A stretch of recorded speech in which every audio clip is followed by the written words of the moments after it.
What's up, people? In Hawaii, a former hospital patient who fatally stabbed a nurse has been indicted. I'm Chibuzo Machuku. I would appreciate you liking this video and subscribing to my channel. Tommy Kekwa Carvalho, 25, was charged with one count of second-degree murder in the fatal stabbing of the nurse Justine Bautista, 29, in a transitional group home. Carvalho was discharged from the hospital, the Hawaii State Hospital, a psychiatric facility located in Kaneohe, and put in that group home where the incident took place. The group home is actually part of the system that includes the hospital. So he was receiving services from the system, even though he was discharged. He's being held without bond. I roll the clips. We start with new reaction on the deadly stabbing at the State Psychiatric Hospital in Kaneohe. The young man now booked for murder was a patient staying in a transitional housing unit. Our Jolani Martinez is on the story tonight. Jolani? Kiahi, the suspect, 25-year-old Tommy Carvalho, has been in and out of the hospital, the state hospital, since he was arrested on Kauai for terroristic threatening in 2016. The facility's administrators say Carvalho showed response to treatment and was able to transition out in August. He had earned that right to go off campus and actually had done so yesterday afternoon, gone off campus and come back. Tommy Carvalho is accused of stabbing to death 29-year-old nurse Justine Bautista after a dispute on Monday. We did not see evidence that this was going to happen. This seemed to be an unanticipated and unprovoked incident. Before this, Carvalho was charged with an assault in 2020 while under treatment at the state hospital. His attorney said another assault case was pending charges. In 2021, he was sent to a group home in Waianae, where a case manager said he tested positive for meth and had, quote, escalating aggressive verbal threats to staff and peers. That same year, a GoFundMe was created to cover Carvalho's legal fees to bring him back home to Kauai. His family says on the fundraising page that from a very young age, he struggled with mental disabilities, including autism, dyslexia, and ADHD.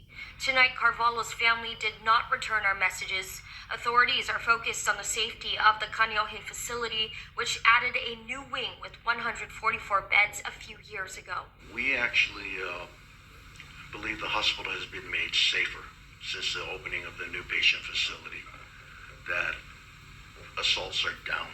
Still, they're over capacity. Dr. Kenneth Luke says 325 people live at the psychiatric facility. They have temporary permission to care for up to 350. We're not just throwing patients out. Even though we're at over census, we're not opening the doors and being irresponsible and putting people back in the community.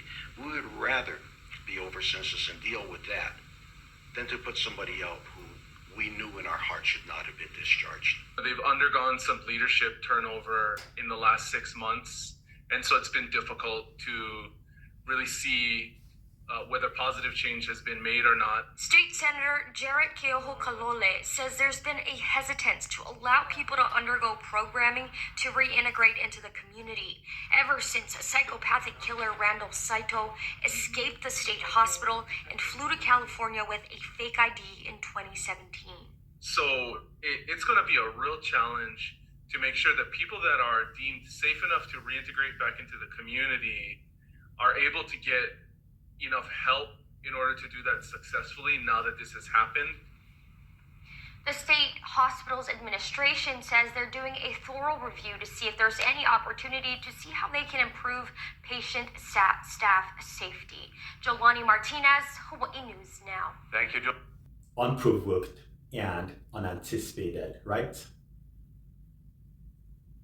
Of course, unprovoked attacks happen. They happen anywhere. We have like unprovoked punchings, unprovoked slaps, unprovoked shootings, unprovoked stabbings, and so on. The incident was unanticipated, reportedly. You know what? It was unanticipated, but I will not buy that. It is no excuse for what happened. The company should be liable. The system is not labeled psychiatric for nothing. People still do not understand why it is difficult to get people to fill positions in the healthcare field, like nurses' positions, nurse aides' positions, medical doctors' positions, and so on. Carvalho had left the hospital and returned multiple times since he got into trouble with the law. Psych hospitals are facilities that are dangerous, not just for employees, but also patients, visitors, and people running the place. The officials knew better than that. They claimed that they were doing something to make sure that the place was safe, right? They'd rather have people with issues stay in their facilities than have them leave, right? The place reached capacity. Does it really mean that they care about the people with issues? No, it doesn't. They are greedy, that is what it is. They care about profits. The money is more meaningful to them than the safety of anyone, which is why they never bothered to get security to make sure that their buildings are safe. I believe they didn't even bother to get more nurses and other employees.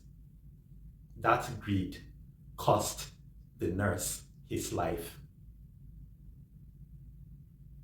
The family of Bautista needs to sue the facility. I hope Carvalho does not get any more chances to get on the streets. He should be behind bars forever. I hope Bautista gets the justice he deserves. Let me know what you think. Thanks for watching.